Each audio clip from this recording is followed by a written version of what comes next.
Hello, everyone. Welcome back to Easy Does It, a podcast created specifically for the amazing members of the MJ team. Rob and I are back with you again, excited for another great episode. Yeah. I don't know how we're going to follow up after Brandon Belk. My word, so many people have been coming up to me like, oh my gosh, I just love him. Pinky's out. So many people have been saying that to me. And I'm like, it surprised me. There were some people that were like, man, who is this guy? I'm like, he's upstairs. He's the big jack dude upstairs. Go find him.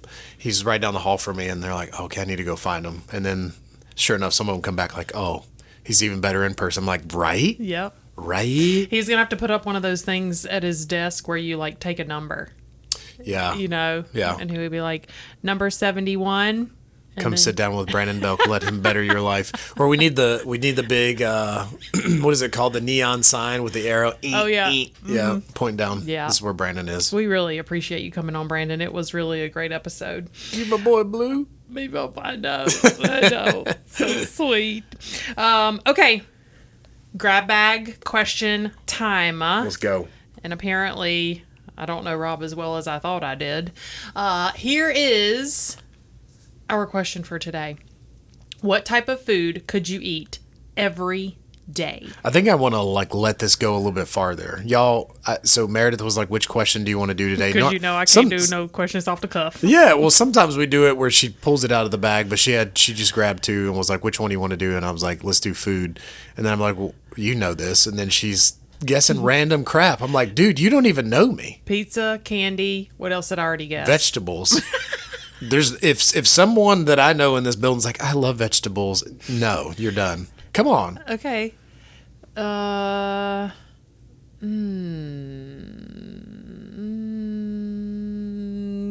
Pasta? Steak? Oh, my Lord.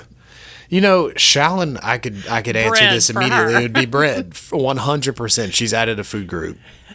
It would also be crumble cookies. She would eat that all the time. Yeah. But very specific ones because she don't like all of them. Mm-hmm. I mean, I know you do pizza Fridays. Is that your forever food? No. That's not. Mm-mm. So maybe I don't know you as well. Where do I go every Friday? Oh, Mexican. Come on. Oh. I would eat that every day. And in fact, there's a lot of days I do. This week, what's today? Wednesday? So we had it on Monday. So we have tacos at the house. Mm-hmm. Sometimes during the week, if we have a wild hair, usually Thursday's fend for yourself day. And sometimes I can convince Susie, my wife, to go to get Mexican. We'll go to, we call it Mimi's. It's really La Authentica down the street from my mom's house.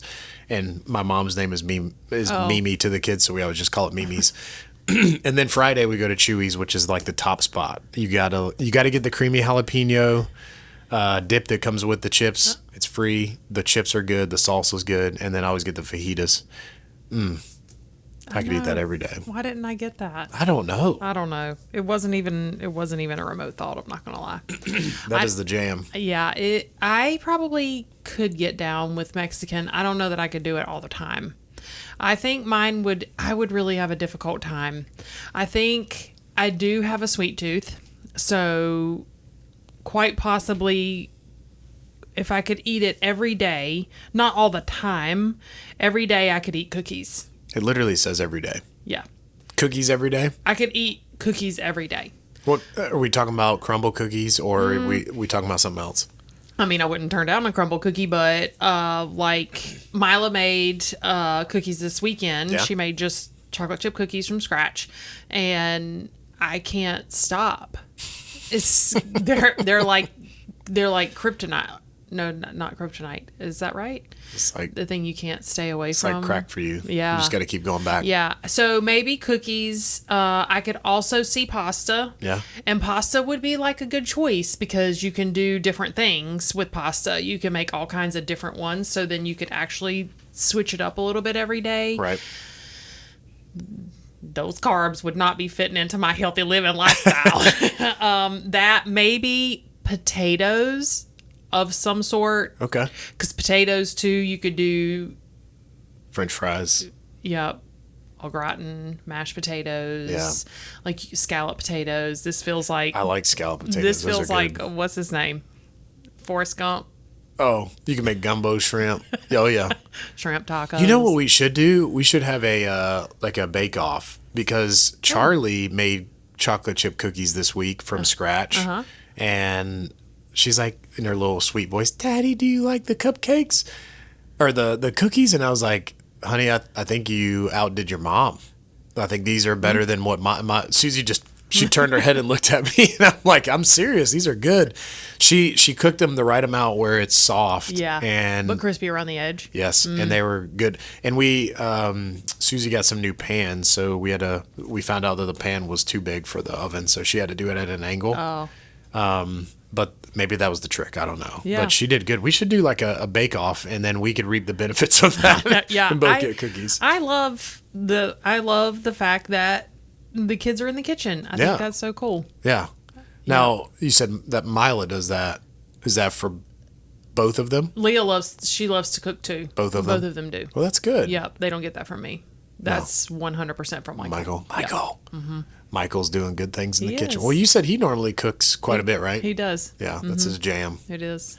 Yeah. Susie, we've come a long way from when we got married, and she's the one. My favorite part now during the week is usually on Tuesdays.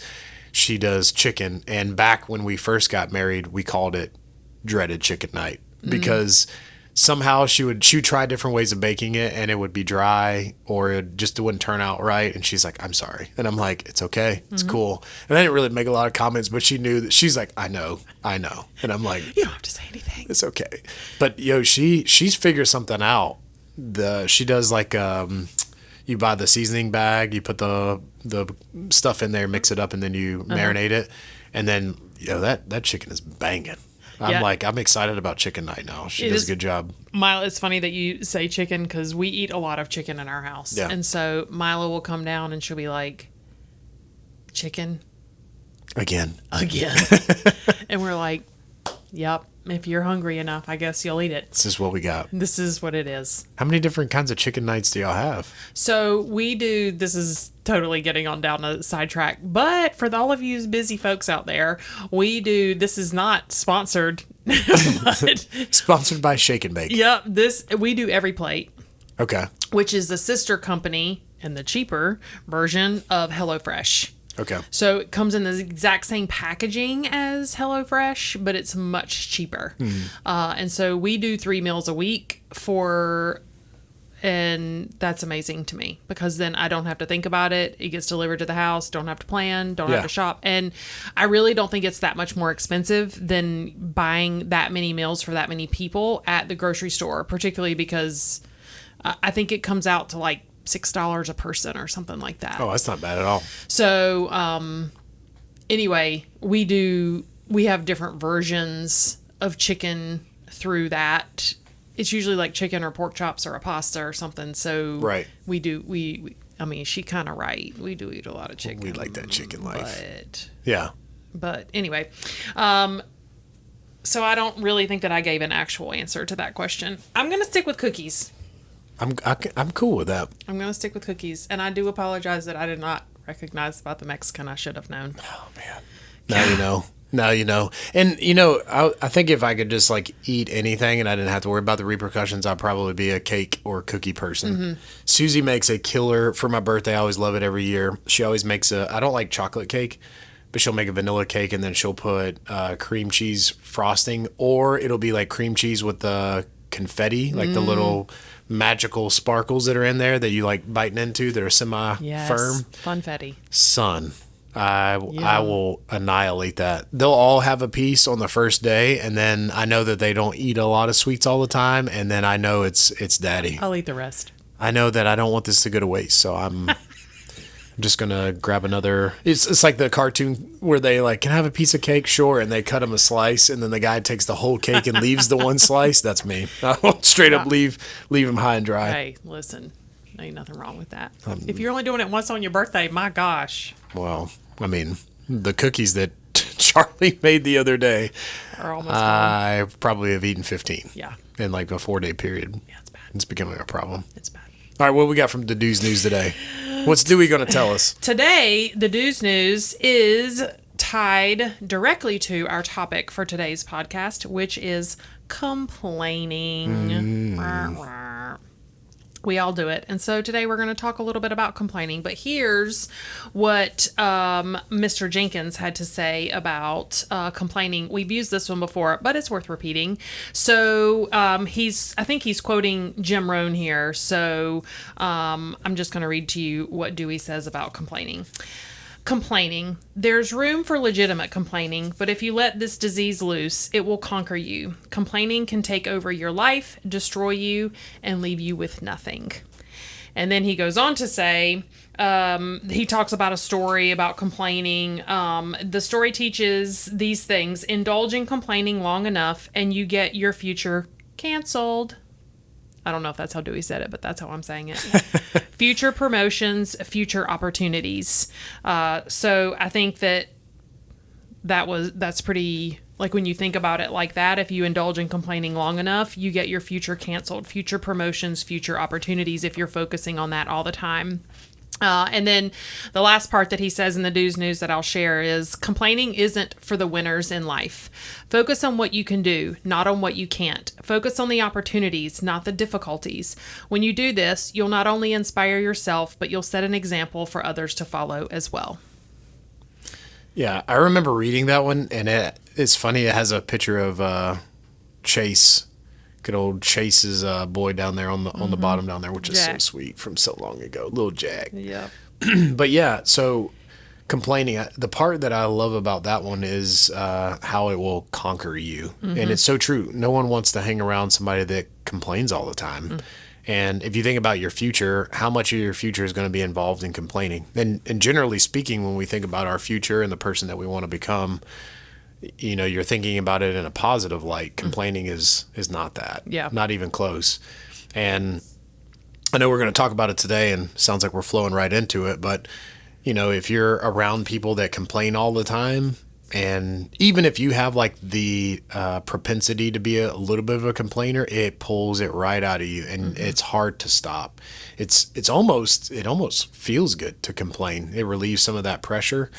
But if you're around other people, it's going to conquer you. It's going to conquer them. And truth be told, I mean, what's going to really stop you if everybody around you is like that in the first place? So you got to be mindful of how often you complain. And if you're doing it often, then you need to drive that awareness and catch yourself before you get too far down that path. Yeah, I think it's so interesting how he connects it to the future, because I think in the heat of the moment, in the day to day, we, you know, things happen and we complain or we have something to say about it, and it just in the moment, you're not even thinking about how potentially this pattern of behavior is kind of manifesting in you, this complaining.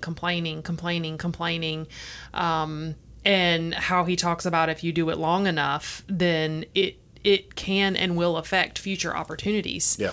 And I think we've talked about this on feels like every episode, like mastering the art of responding. You know, when something happens, if the very first thing we want to do is complain, then we need to think about, and it's hard, I think, in that moment to think about what can I do differently at this time.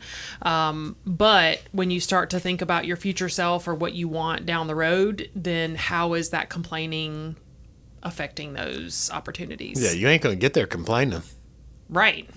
Definitely not. And you know, the funny thing that's maybe even counterintuitive with that is, you know, the person that you want to become in the future isn't going to happen easily. You're going to have plenty of challenges along the way. And what do we tend to do about challenges? You complain about them. Yeah. It's 100% the easy thing to do. I've had, it's come from you and Shallon. What was it? Good old, was it old Steven? Excuse me. Dale Carnegie. Yep. Don't get Stephen Covey and Dale Carnegie mixed up. The OG. Both legendary gentlemen, but don't criticize, condemn, and complain. I remember, for the audience out there, I remember when y'all went to the class and then y'all came back and they went to a Dale Carnegie class, and one of the rules in his book is don't criticize, condemn, or complain. Rule number 1. Just one of the rules in there. Numero uno. The first one. And they put up the little letter C with their hand, and I'm not going to, they almost like a West Side sign, like I'm not going to criticize, condemn, or complain. And I was like, dang, it's a really good practice to have. But Lord, how easy was that, Meredith? I'm still trying. I'm still working on it. That class was like 2 years ago. Yeah. And I was hot on it, like we are when we go to things like that. You know, we come out of a class and you're like, oh, gonna do this, gonna watch my criticizing and my condemning and my complaining. You know, what good does it do? And you can read that whole chapter in How to Win Friends and Influence People. Yep. It's one of the first chapters because it's the first rule. I don't know if that's the right word to use, but you read that chapter and you're like, oh my God, this is so true.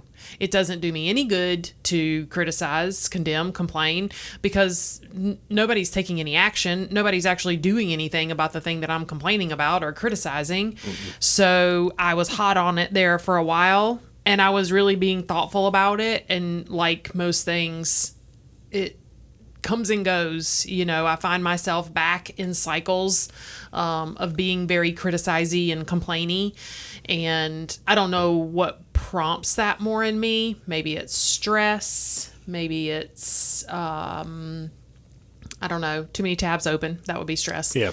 I think it ebbs and flows, and I think sometimes we're just we get in that mindset, and like you were saying earlier, I think we have to be able to catch ourselves, to be able to recognize when we're kind of in that spiral. Yeah, and when y'all came back and said that, it spurred a thought in my mind. I'm like, all right, let me give this bad boy a go, because of course y'all are doing it in the meeting, and I'm like, dang, not y'all recognizing how often you're complaining or catching yourself made me think about it. I'm like, I need to be more mindful of that. And then I caught myself doing it all the time. I'm like, dang, do I really complain that much, or is it that prevalent? And I don't think you really recognize how often it's happening until you're mindful of it. And I don't know. I wanted to ask you this question. On a scale of 1 to 10 in any given day, let's just say on average for a week, 10 being I complain about absolutely everything, and 1 is like I rarely complain, where would you say you're probably at?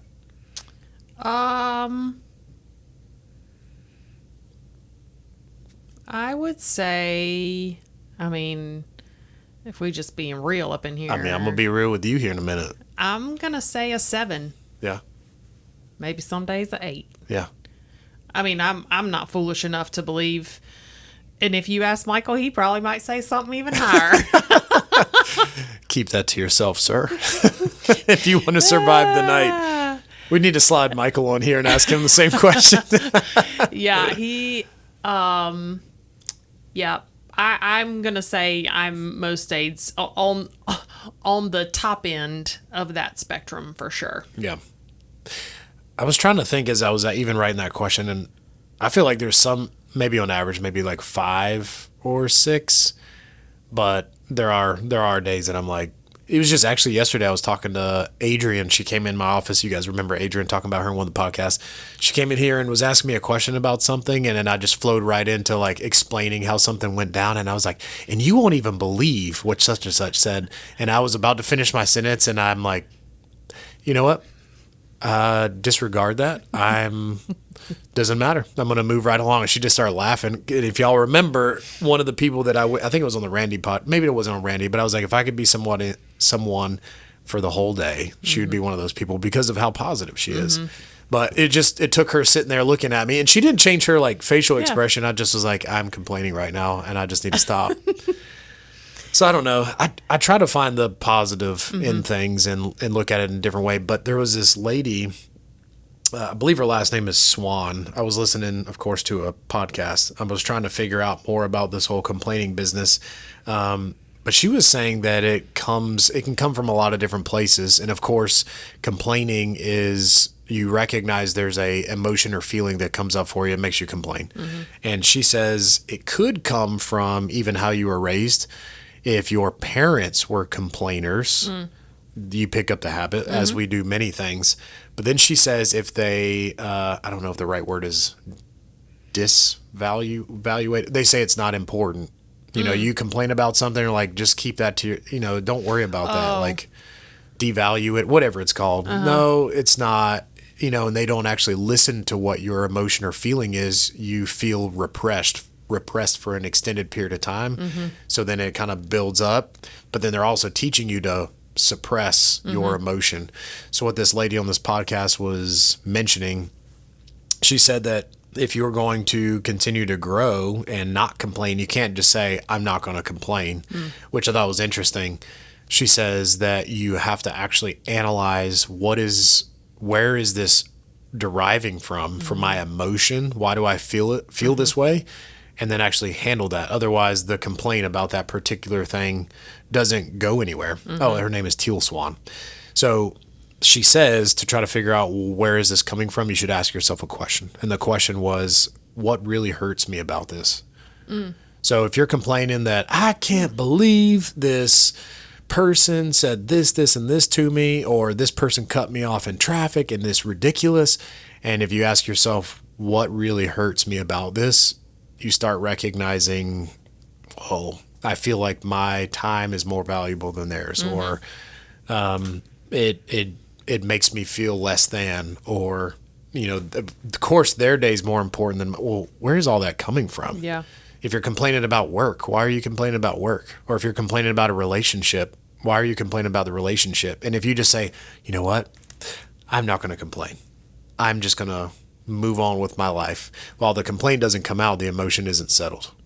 So she says it's underneath the surface, and unless you get underneath there and settle that trash, it's going to still be there.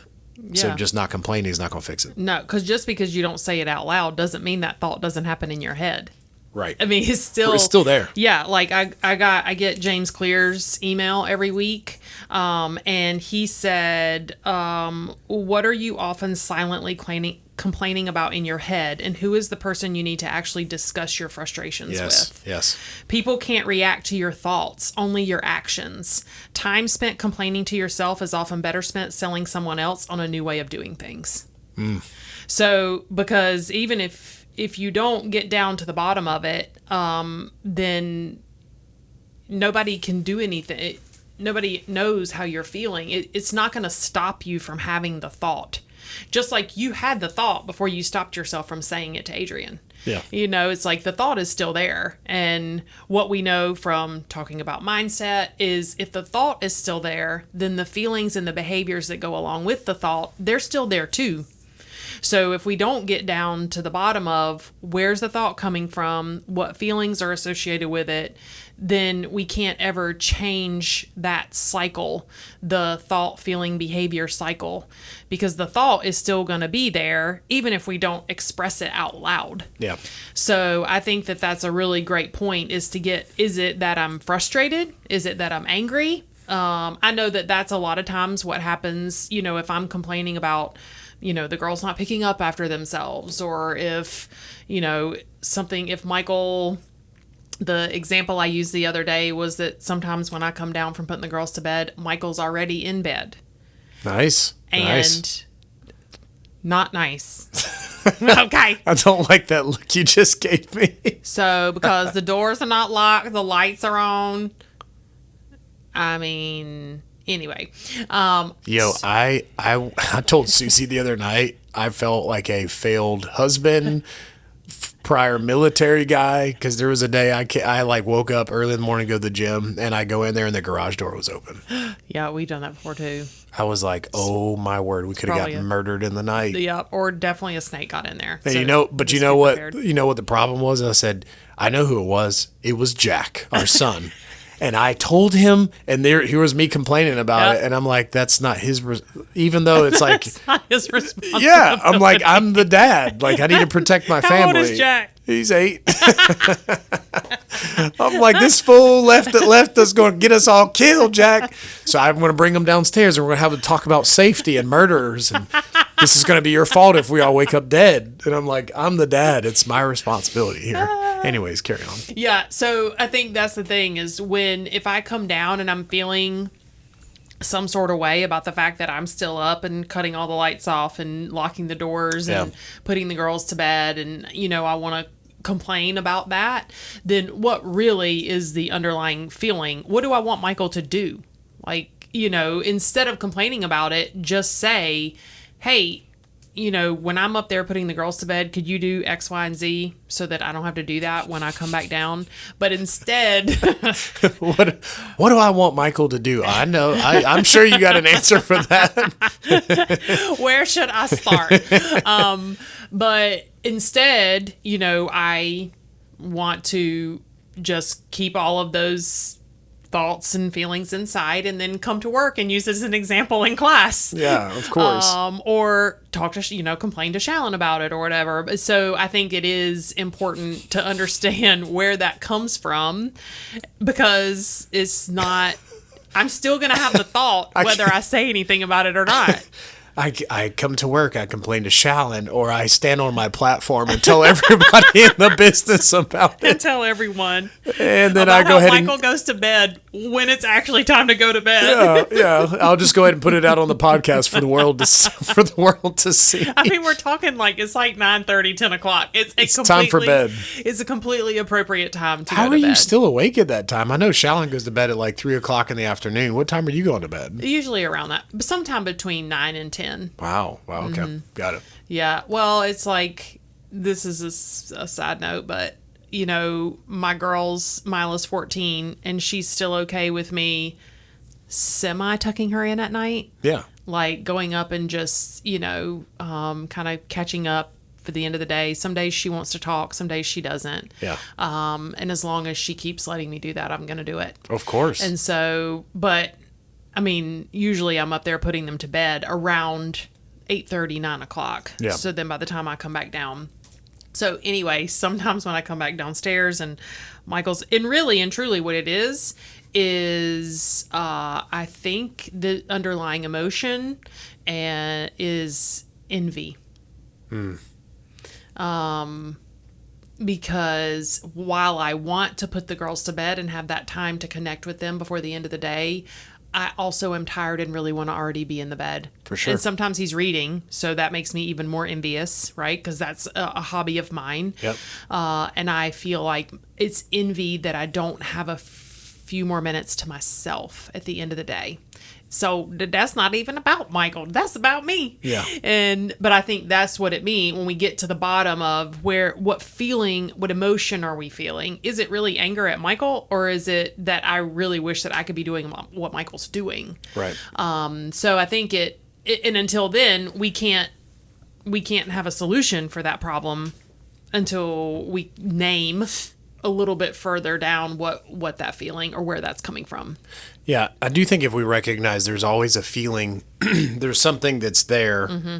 If you don't recognize that, then it just leads to complaining only. Yeah. Or griping or getting on somebody. But then if you recognize there's an emotion there, you recognize there's work to do in the moment, which is I need to maybe hold this in or divert this. Mm-hmm. I need to, instead of complaining at somebody or to somebody, I may need to ask them a question and address something like, hey, can you help me? Or, hey, if I'm up there doing that, do you mind if we do this? Or, I mean, even like the old adage in the back of the day, if you cook, you don't clean, like for dinner. But if you got to do both and you start to get a little perturbed, a little upset about it, instead of complaining or lashing out, it's just communicate. Yeah, that was one of the things, which I know we'll probably get into a list of these things, but that was one of the things I wrote down for how to curb your complaining. One of them is turn your complaints into requests. Yeah. So instead of you never pick up after yourself, you would say something like, please pick up your socks and put them in the laundry basket.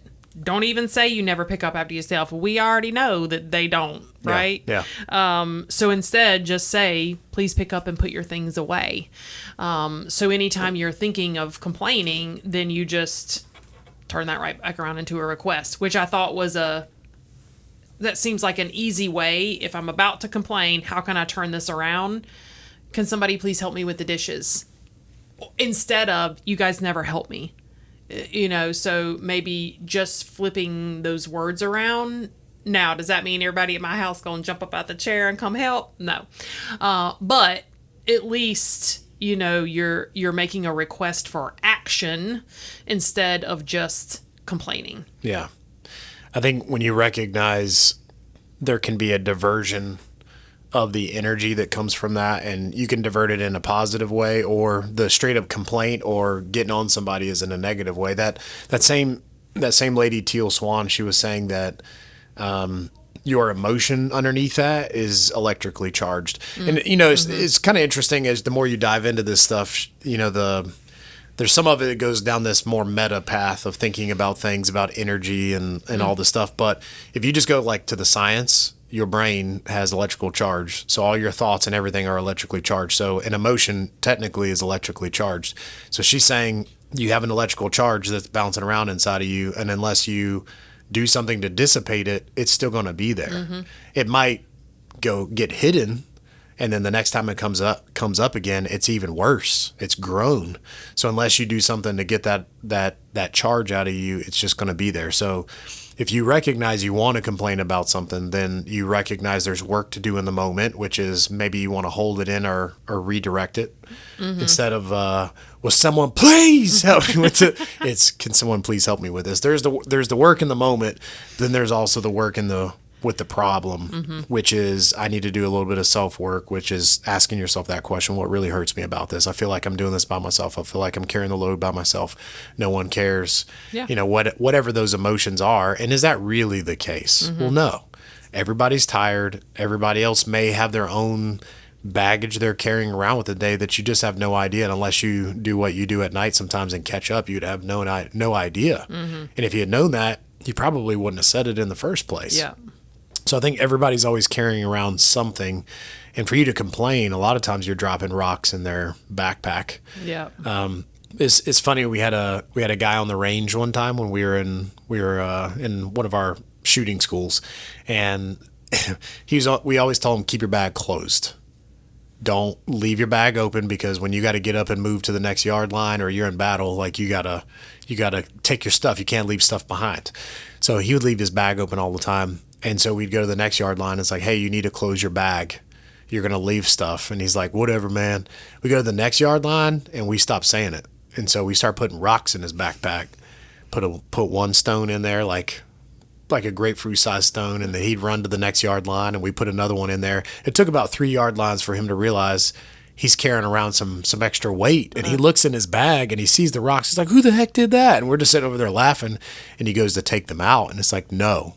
Leave it in there so that you can learn your lesson. And so he carried around some extra weight for the rest of the day. If we're complaining, we're putting rocks in people's backpack that they have to carry around for the rest of the day. And who knows if your charge amplifies their own. Or maybe they didn't even see the world in that way, and then you gave them that view, and now you just changed how they behave in the world. You just literally changed their reality and how they see things. And our reality is how we behave. Yep. So I don't want to walk around thinking like, dang, I jacked some people up. Maybe if it was just for like a day, but if you change somebody's perspective on the world because you're complaining, that's a big weight for you to carry around thinking about, dang, I don't want to do that. I think the big weight as a parent is recognizing that you're teaching your kids the things. So if it's, I'm having a rough day, and then it turns into a rough week, rough month, and then it becomes more my behavior, and then my kid starts behaving like that. I'm like, why are they acting like that? It's you. So I think even as parents, you have an even bigger weight to try to model the type of behaviors that you know are the best versus the ones that you know are easy. Yeah. And I think that's a heavy weight to carry around. Yeah, I think it's hard. I think it's hard to as a parent, or even just in any relationship. I think it's hard because there's a fine line between allowing your kids or your significant other or even your coworkers. So, because like one thing I wrote down, which we can talk more about, that is like, how much is too much? Is all complaining bad? I don't think so. I don't think all complaining is bad. I think that it's maybe a little bit human nature to complain. We're looking for validation and connection. Like when I go in there to talk to Shallon about something, if I'm frustrated with Michael, and let's just call a spade, if I go in there to complain, then what I'm looking from that is probably some sympathy, empathy, sympathy. I'm looking for someone who can connect to what I'm experiencing. I don't anticipate that she's going to give me any solutions, even though she might. But it's like I'm looking for validation of my feelings. Yeah. You know, I'm looking for her to be like, yeah, I can't believe he does that. You know, she doesn't say that, by the way. But she just blinks. blink twice if you can't believe. But it's, you know, I do think it's human nature to complain because we are looking for validation. We are looking for connection. And I do think it can be a way to bond with other people, to socially bond.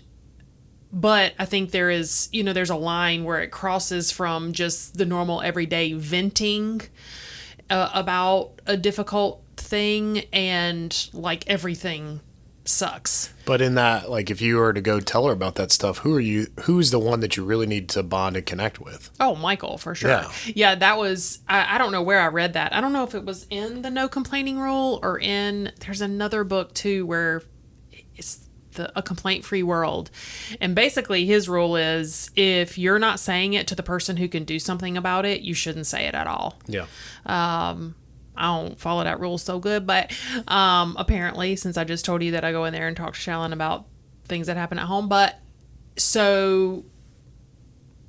yeah, that's exactly what you're saying, is that she can't fix that for me. The only person who can fix that for me is Michael or my kids or whoever it is that I'm complaining about. Yeah. So I do think, going back to our kids, I do think it's important and appropriate to model for them and show them that we should share our feelings. If you are frustrated, upset, angry about something that happened at school or a situation that you're in, that let's talk about it. Let's get it off our chest. Right. But then there has to be some point where we turn the corner and we look for solutions. We start looking, okay, that sucked. That was kind of a really shitty situation that you found yourself in. I'm really sorry about that. I can understand why this is making you feel this way. What can we do about it? Mm-hmm. Because I do think it's important to model for them because I don't want my girls to like push the feelings down to the point where they explode. Right. But I also don't want them to live in that place of everything's terrible. You know, complain, but never look for a solution. Yeah. So I do think it's kind of like, I do think it's a fine line between navigating, expressing those feelings, but not like laying in them forever. Yeah. Charlie's dealing with, well, she's dealt with it for a little bit now, some friendship problems. Mm-hmm. And it's new territory for her, and then us as parents, it's the first time that we've had to help her navigate that stuff. And of course you want to take your own kid's side, and of course little sweet Charlie would never do anything, but you also recognize like it is your role as a parent to try to help see the world for what it is, not what we always want it to be, and really think about, okay, well, how do we need to handle this? How do you feel in that moment? How do you think you could solve it? Like, ask those questions. And then, of course, you're teaching them the skill of them doing what we're talking about in this is what really hurts me about this. And like, how do I need to handle that? And sometimes the other person doesn't always know they're hurting you, or, I mean, it's not their intent. I'm sure that Michael and the kids don't sit on the couch and just like, we're going to screw mom over tonight and just watch her clean that's not their intent. Their intent goes right along with human nature, which is, man, I'm just really tired. I'm just going to lay here or I've got some other things I need to do. I'm not even thinking about helping out mom, and I'm sure there's plenty of things that I do to tick Susie off. And I mean, my intent is not to make my wife mad. Right. I told her the other day, I'm like, we are a team. It's me and you. I would never intentionally do something to upset you. Are there some things I do to upset you? For sure.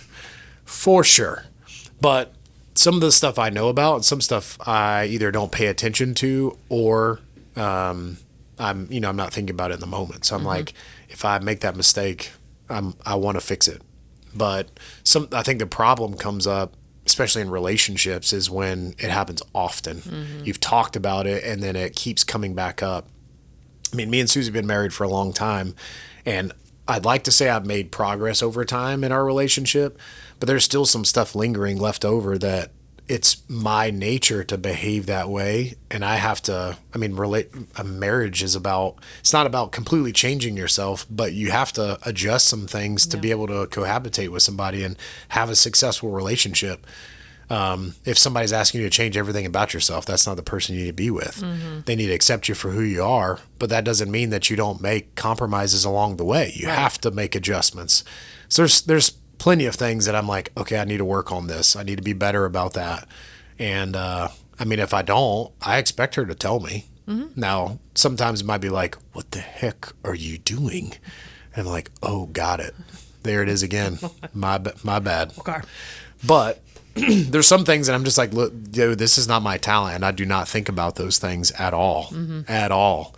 And that's something she thinks about all the time. So then it's like, all right, well, I need to make a concerted effort to think about those things or just address it and be like, hey, this is not my area. Like, this is all you, boo. Like, you're going to have to handle this for us. Tell me what else I can do, but this ain't it. Yeah. So there is the give and the take in that. And so there was a quote that I really like. I think we've talked about it before, but the magic that you're looking for is found in the work that you're not doing. And if you want your relationships to grow, but all you're doing is complaining about it to other people, the work is putting it in the relationship and having the conversation with the person. Because these other people, they might console and make you feel good. They're not going to fix it. They might give you a solution, but are you even asking for one? It's just like, I just need somebody to hear it. Well, the person that needs to hear it is the person that caused it in the first place. And if they care enough, they'll work on it, fix it with you. There's a guy, I've been on his stuff for a hot minute, Andy Elliott. And he's high energy. He's like going all the time. But one thing I love about what he does with his wife is he says she's his battle mate. He's like, we do everything together. We're together all the time. She's actually, I believe, the CEO of the business, and he does his thing. But he's like the main guy that does all the training and all the things. But he takes her everywhere with him, and they do everything together. They work out together. They've got, I think, 3 kids. They're just like, they're all about each other all the time. And that, like, from the videos, they're like, man, that's great. But if you around everybody, it's that same person all the time. I'm sure there's plenty of times you want to strangle each other. Yeah. But how could you spend that much time with each other if you're not working through things? She calls him on his crap. She calls him on her crap. Yeah. It goes back and forth both ways. And I think that that's what's important to a strong relationship is not avoiding the confrontation. It's confronting it and working through it together, not saying you need to fix your trash. It's like, how can I help you fix that? How can we work this together? Or is this something that I just that I have to compromise on and just let it go? Yeah. Yeah, I don't remember. I didn't write down. I saw this somewhere as I was getting ready for today. And it was a lot of times when we complain, it's because it's the easier option. It's the easier thing to do. The 2 options are complain about it to somebody so somebody can feel bad for you. The other option is to confront it or have the real conversation that you need to have. Right. And that's the more difficult thing to do. So instead of having the conversation that needs to be had, going the more difficult path, a lot of times we choose the easier path. I mean, that's self-preservation, right?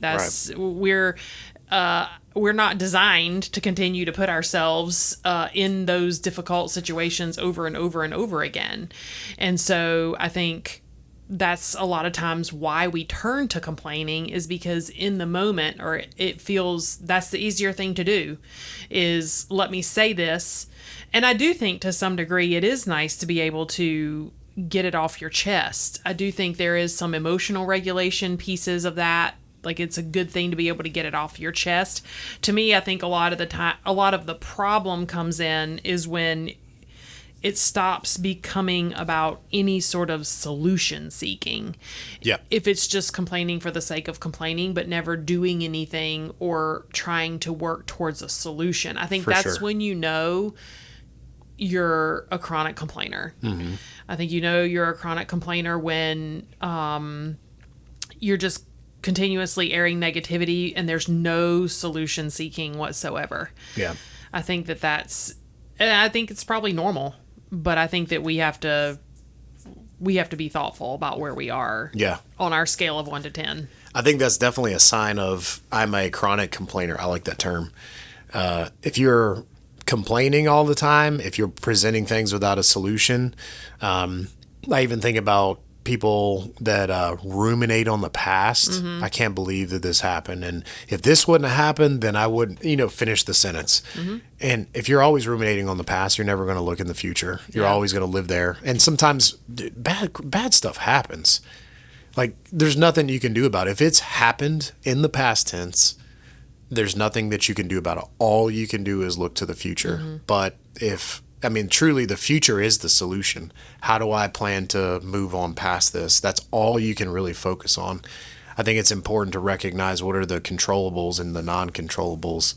And to once again quote Jocko Willink, you have to take extreme ownership of the situation. If you're complaining about a person and it's somebody you work with or in a relationship with or can communicate with, you have some ownership in that. Mm-hmm. If I have a coworker that's complaining all the time and it's making me complain, or they're not doing their job and it's putting more work on me, or whatever it is, they're your teammate.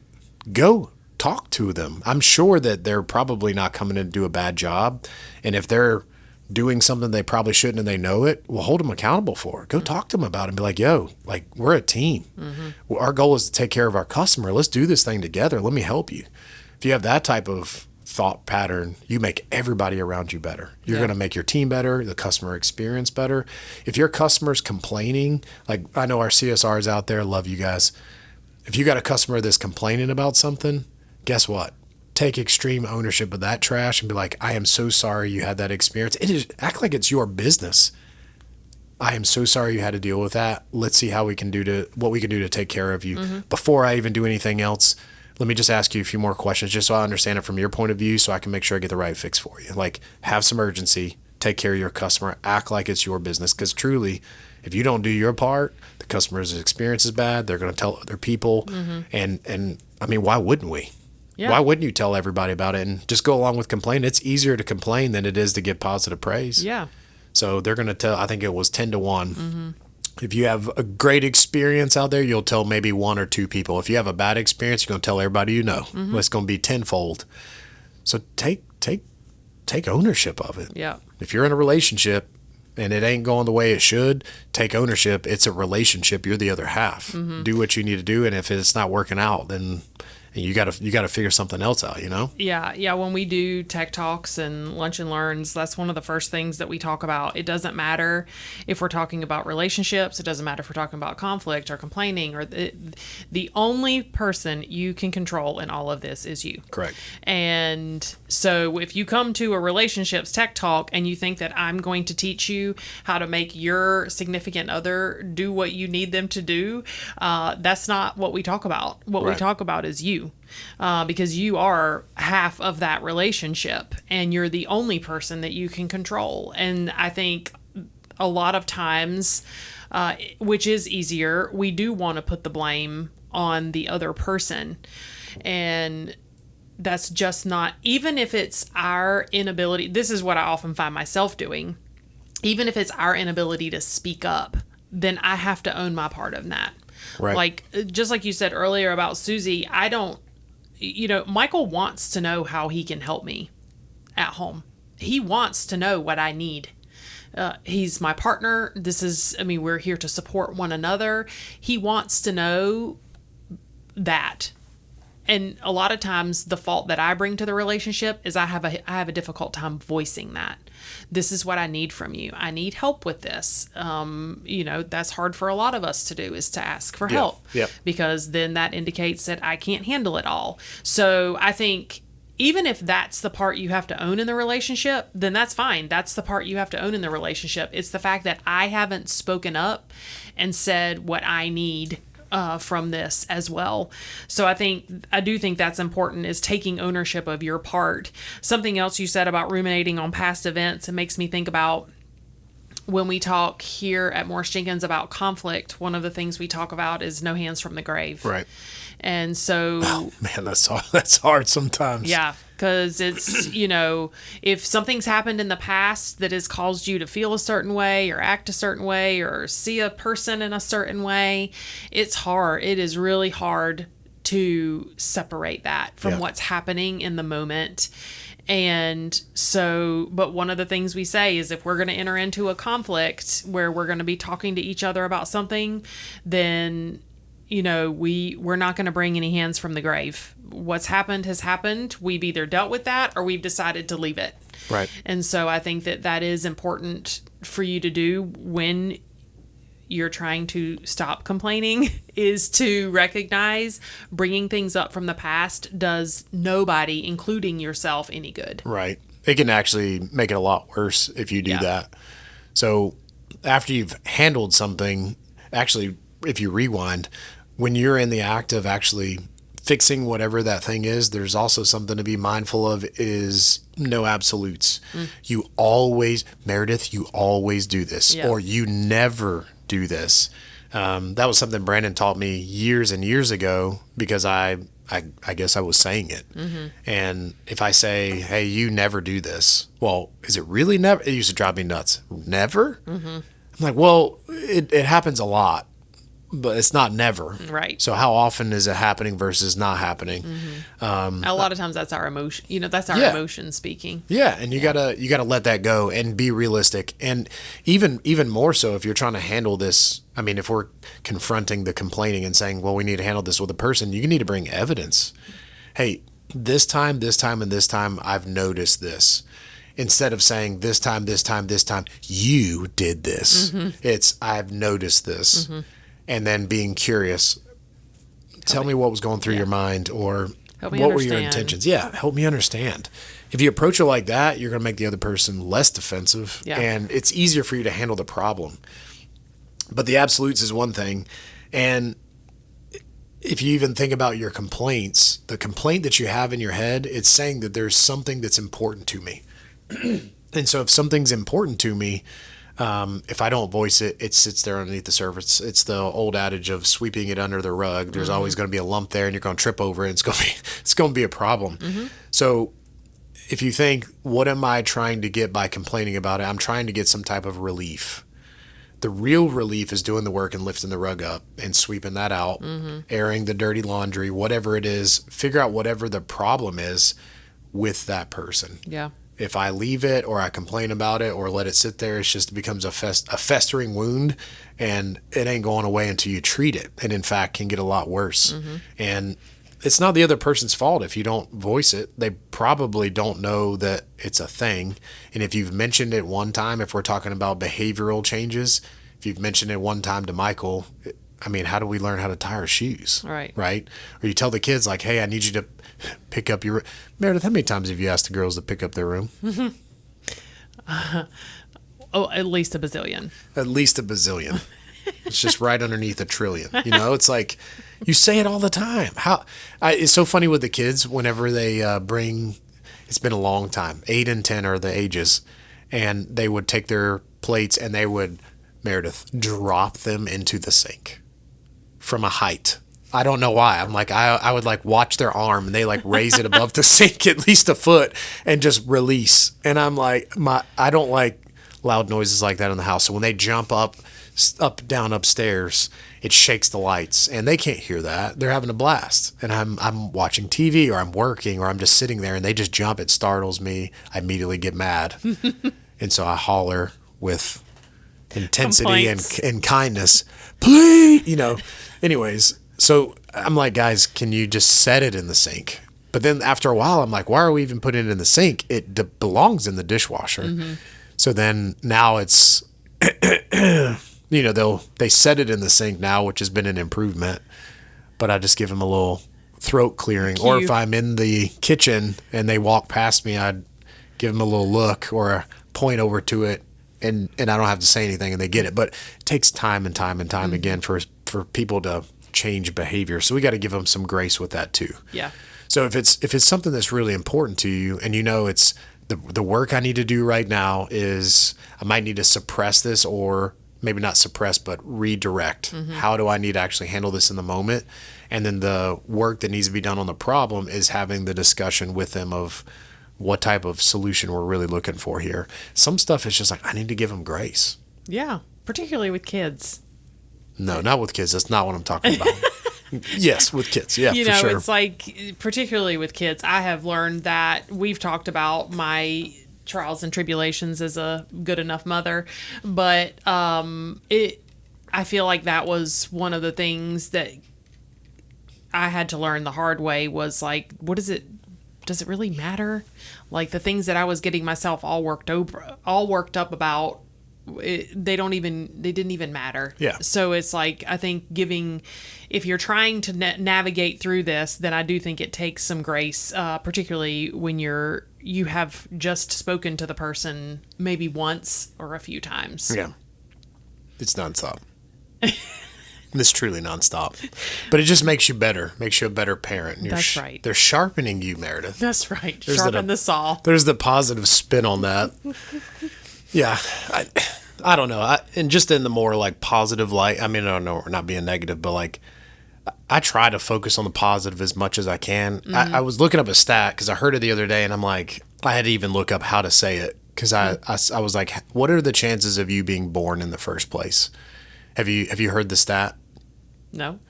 1 in 400 trillion are the stats on the likelihood of you being born. Like your parents finding each other at the right time. You know, like some people try for years to have kids. Yeah. It's 1 in 400 trillion are the odds at which you were actually born. Which when I saw it online, because it just says the number, and I'm like, that's a lot of zeros. And I had to type it into Google, how do you say this number? Because I couldn't tell if it was like 400 billion, Right. trillion. Or bazillion. Or bazillion.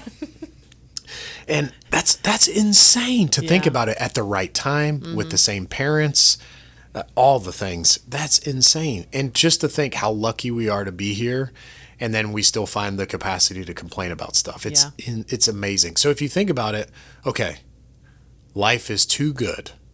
I do have these emotions. I owe it to the person, myself, my future to handle this in the moment. And if I know that things aren't going, you know, if it's not going well, instead of complaining about it and you take extreme ownership and say, look, hey, somebody cut me off traffic. Does it really matter? Am I going to remember this person cut me off like a week from now?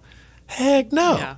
And does my wife remember the last time that she asked me to take out the trash, or would you please stop putting your shoes over here? She's probably not going to remember that. A lot of these things are not even that important. It's just straight up, I feel a certain type of way about it because it happens all the time. Yeah. And I open my mouth before I even have a chance to think about Yes. the level of importance. Yes. So if we just look at it in the fact that like we are extremely lucky to even be here, and to think we walk our lives complaining about things that aren't really all that important, it just takes up our brain capacity. It affects the people around us, our coworkers, our partners, our kids. And I don't think any of us want to be the person that shapes people's lives in that way. Yeah. We have a huge responsibility with this thing on the front of our face. You got 2 ears, 1 mouth. You should listen more than you do talk. But if complaining is the thing that comes out of our mouth, what kind of life does that create for us? Yeah. I was meeting with somebody the other day and I said, envision the type of person you want to be in a few years, like 2-3 years from now. Are you better then 3 years from now than you are today? Well, of course. Well, great. And I'm sure there's some skills that you need to gain to become that person that you don't have today, right? Yes. And if I'm going to be that person, I need to improve myself positively. There are some things I need to do today that's going to afford me to be able to be that person in the future. So if we all recognize we complain and it's not taking us to be that, like it's not going to be that person in the future, that's one thing that we can cut out. It ain't easy, but just think of the quality of relationships that we will all have with the people around us in our lives, our family, our kids, how that will improve. And then even having the conversation and teaching your kids that, hey, this is one habit that we don't do. We are not the complaining family. We are the action-taking family. We're going to have those hard conversations with people. We're going to encourage people. It's going to be positivity out of our mouth. I mean, imagine being that person in other people's lives. That would be hugely impactful. Yeah. Yeah, it is. It's I read in the no complaining rule, which is in the library. It is. It is. The no complaining rule is in the library, okay. and it's a good one. So John Gordon wrote that and The Energy Bus. So both of those books are in the library, both really easy reads and good reads. But he says in the no complaining rule that the two reasons he believes people complain is, number one, they feel fearful or helpless, or number two, it's become a habit. And which goes, I had read online too, that it becomes a vicious cycle. This habit of complaining becomes a vicious cycle that you really have to be thoughtful of to get yourself out of it. And because once you start, it's like, if you keep doing it and doing it and doing it, it's difficult to stop. And so I think that's one of the biggest things is figuring out, are we in that vicious cycle? Has it just become a habit? And then how do we get out of that habit? And, you were talking about how lucky we are, how unique we are. That really is a great statistic for how incredibly unique. Just goes back to just all the things that we each individually have to bring to this earth. Yeah. Because of 1 in 47 bazillion. Anyway. Well, even think about that. You have the extreme uniqueness of the exact talents that you had.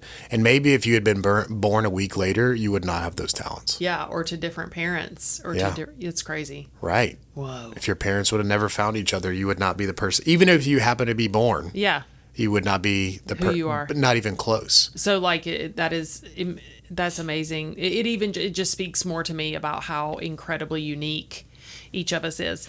Anyway, something else you said about that, I had that on how to help yourself if you're a chronic complainer, or you find yourself in that, is one of the things which we've talked about on the podcast before is gratitude. Yep. And that to me, I think goes for anything that's related to a negative mindset. Maybe it's not so much that you're a complainer, but you're just in a negative headspace more often than not. And that's, one reason we chose to talk about gratitude on here was because it can be the antidote to a lot of different negative mindsets, and complaining, I think, would be one of those. So one of the ways that you can curb that complaining is to practice, and remember we talked about that in the episode on gratitude, it is a practice. It does not just happen on Thanksgiving. It is like every day or every other day, Lord have mercy, at least once a week, taking the time to, even if you don't write it down, I think that's better, but even if you just think about it, say it out loud. Our people out there in the field, you in your truck by yourself, nobody's listening. Just say it out loud. Here are the 5 things I'm grateful for today. I'd love to watch a tank drive down the street with the windows down. I love my life. Man, I want that tank at my house. So I think that the practicing gratitude, I think, can be a way for us to focus more on all of those good things that we have going on for us. And a lot of times when we're focusing on the good, we have a lot less to complain about. Yeah. Because it just puts everything in perspective. Yeah. Yeah. There's a gentleman, Ben Bergeron, that he's like a CrossFit Games coach. He led Katrin David's daughter and Matt Frazier to the CrossFit Games. And he has a really good book called Chasing Excellence. I really like it. He gives a lot of good examples in there, and a lot of it's around CrossFit. There's a lot of, he's taking you through the story of Katrin going to the games, and he actually came to an event that I do every year. A friend of mine runs a charity event called Beers and Burpees here in town. You should come. There's burpees, there's beer at the same time. Anyways, it's for charity. But he actually came to the event, and he gave us the 5 levels of mindset. And he says, I teach my athletes this.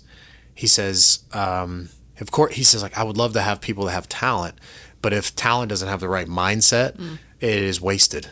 You could have the most talented people in the world, but if they don't have work ethic, they don't have the right drive, they will waste their talent. So he says the five levels of mindset. The lowest is the victim mindset. Everything's happening to me. There's nothing I can do. And then when it happens, see, I told you. Then you have the pessimist that just complains about everything. But then the next level up, which I thought was interesting, is the optimist.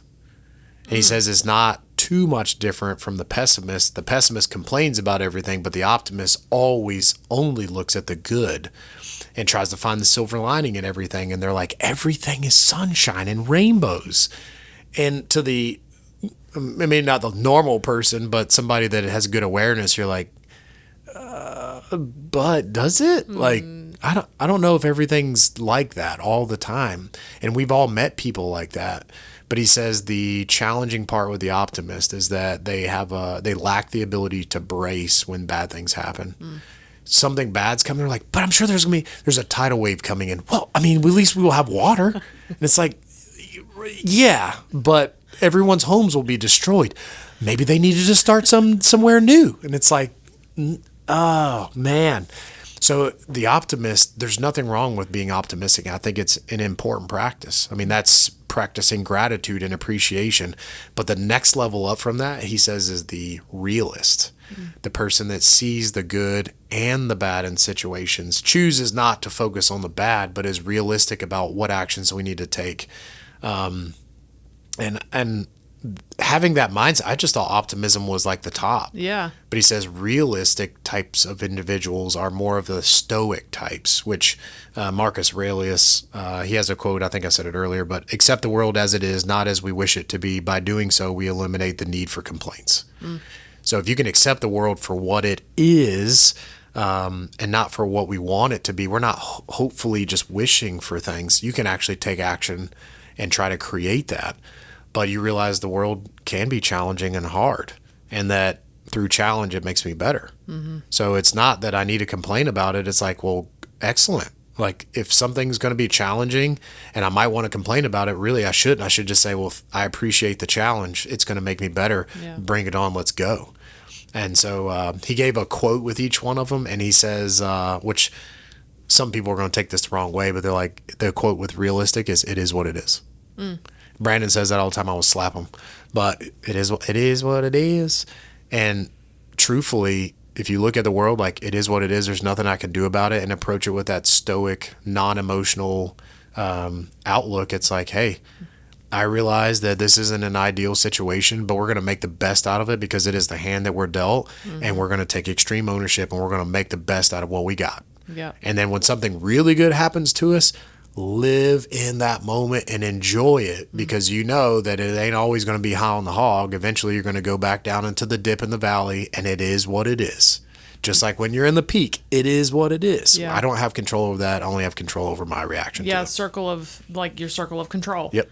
I think I go back to that with the girls all the time, particularly at this teenage stage in life. But we talk about that all the time, the circle of control, and what can I control about the situation, and what can I not control about the situation. Right. And so I think a lot of times, coming back to complaining, is really thinking about what in this situation can I control and what can I not control. And I think sometimes when you're a realist like that, then maybe that's kind of in the space that you live in. Yeah. Is like, okay, I can't control. It is what it is. I can't control that. I can't control what that person did. I can't control what the situation is right now. Here are the things I can control. I can control my reaction to it. I can control my problem solving. I can do those things. But sometimes we get so sucked into the circle of not control, out of control. And we just want to kind of stay in there and live in there. And I think it goes back to what we talked about earlier, because the harder thing to do is to recognize what I can control and what I need to do about it. That forces me to take some action. Your emotions are my reaction. The facts allow me to take action.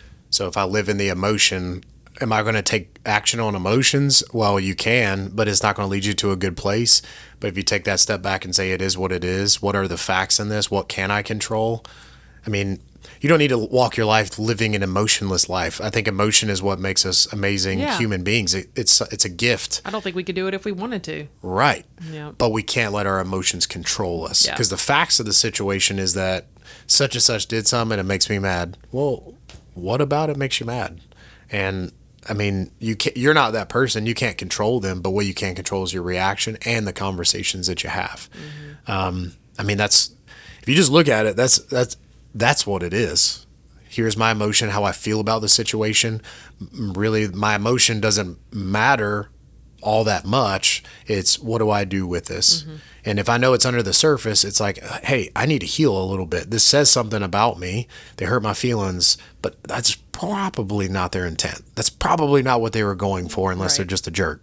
But most people we work with here at Morris-Jenkins, they ain't jerks. No. Right? They're good people. So if you got people in your life that, are acting like a jerk, I mean, unless they family, you might want to cut them out of there. But, man, talking about complaining today, you said a lot of really good stuff today that's made me think even more. And I know complaining is one of those things that we all deal with, and it's all something we need to be conscious of. And I would encourage everybody out there listening today to rate themselves and try to figure out, like, where do you actually stand? Like, be real with yourself and see where you stand, and then drive that awareness for, like, put a sticky note on your computer or on your dash over there and be like, no complaining. Yeah. And then ask yourself that question. I don't know if it's in the no complaining rule or what book it's in, but they talk about going on a complaint fast. Yeah. So just like you would fast from food, you fast from complaining. Yeah. And so first of all, you try one day. You try to go one day without complaining and see how often you have to catch yourself. They even do, in a complaint-free world, they talk about wearing a bracelet on your wrist, and every time you complain, you move it over to the other wrist. And you move it back and forth. And so if you have to move it, then you didn't make it through the day. You start over again tomorrow. You want to level that one up. The same guy, Ben Bergeron, he gives all of his athletes, every person that comes to his gym, if you're a member, he gives you a band that says no complaining, no whining, no something. And if you complain or whine, anyone in the building can come and stretch that and pop it on your arm. I was like, that's real. John Gordon, he don't believe in that. He did not turn to violence. You can punish yourself a little bit. I guarantee you ain't going to criticize. You go tell somebody else to pop it for you. You ain't going to do it all that much. Yeah, that's one way that you can track it. Yeah. Is like, if you have to move it, then, so you start off with a day. He says to try and go for 21 days. Right. That's a long time. A long time. So 21 days, but you obviously, as we've talked about before here, you start small. Just try a day. Right. And you move it from one side to the other. And I do think that can be helpful if you're trying to really recognize how much you're doing it. And are you a chronic complainer?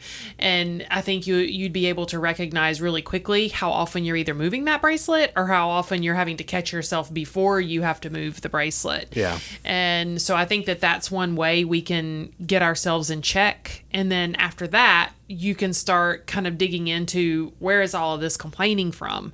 What's it coming from? And trying to dig in a little bit deeper, like we've been talking about, maybe trying to add some a gratitude practice into your day to start shifting that mindset. Like, you have to recognize first where you are before you can start doing anything about it. That's a good challenge of the day. I like that. A good call to action for today. Yep. Get you a rubber band and switch that thing wrist to wrist if you catch yourself complaining. Yep. I like that. Yeah. Well, good. Do you want to try to give us a little rapid fire recap of today? I wrote down one thing. What really hurts me about this. Yes. Which you said much, much earlier in the podcast. Okay, so I'll try. Okay, let's go. I got you. Okay, so why do we complain? I think we complain. I do think it's human nature. We're looking for validation and connection. It's a way to get some of those emotions out on the table. I think we said that all complaining is not bad. It's when that complaining does not lead to any solutions. Yep. One of the things you can do if you find yourself being a chronic complainer is to get to the bottom of why you're feeling that way. Is it anger? Is it resentment? Is it envy? Like I talked about with my example with Michael. We talked about how it can bring you down. It can bring everyone else around you down if you are a chronic complainer and you're living in that space. We talked about how Dewey said that it cuts you off from future opportunities when you're always in this vicious cycle of complaining. Some things we talked about doing. Number one, get to the bottom of it. What really hurts me about this? Trying to heal those places on your own. We talked about practicing gratitude. We talked about turning your complaints into requests. So instead of you never pick up after yourself, please pick up your socks and put them in the laundry basket. So I think that those are some tools. There was a couple of other ones that I had on here using the but. So I hate driving an hour home from work, but I'm thankful that I have a job to come home from. I didn't know where we were going with that, Meredith. I know. Anytime we start talking about the but. But you can do a but and then a positive. I hate driving an hour home from work, but I'm thankful that I have a job to come home from, and I'm thankful that I have a home to go home to. Gratitude, man. So you could use let it out. I hate the hour drive home, but follow it up really quickly with something that you can be thankful for in that same sentence. You'd probably be surprised how often there's both sides to that coin. Yep. I would say it's probably pretty frequently. And then another thing, replace negative thoughts with positive ones. Instead of saying, I have to get up to go to work this morning, I get to. Right. I get to get up out of this bed on my own 2 feet. Out of the bed I got to sleep in this hot water I get to take a shower in, and I get to get up today and go to work. And so just the phrasing, I have to I get to, can be one of the things that can help you start shifting some of those negative thoughts that you might have. Yeah. Yeah. And the last, which, I mean, it solves a lot of that stuff, is take extreme ownership. Yep. Take absolute extreme ownership. When you're a part of a relationship, a problem, if there's a customer complaint, take extreme ownership. If you're part of a relationship and it's not going the way that you feel like it should, take extreme ownership. And that solves a lot of problems out there. Mm-hmm. It may not always be fair, but it's the right thing to do. Yep. Yeah. You play a part. We all play a part. And whatever you complaining about, I feel certain that we all play a part in whatever it is that we are feeling so strongly about in that moment. Yep. If a bird hits your window and you want to complain about it, you put the house on the way, yo. It's your fault. Hey, you did good on the rapid fire recap. I like it. Okay, great. All right. So our question for you to answer in the Q&A on Spotify for this episode is, what's something you often complain about, and how could you reframe it and look for a solution? So find that thing that you're complaining about consistently, and let's do something differently with it, because the complaining ain't working, man. Yep. Unless you're taking that complaint directly to the person who can help you solve it or can do something about it, then you yourself need to look for a different solution. For sure. I like it. All right. Do not forget to follow the podcast on Spotify or Apple so you never miss an episode. Have a wonderful 2 weeks until we are together again. And thank you very much for listening. Until then, peace, love, and easy does it. Hey, appreciate y'all.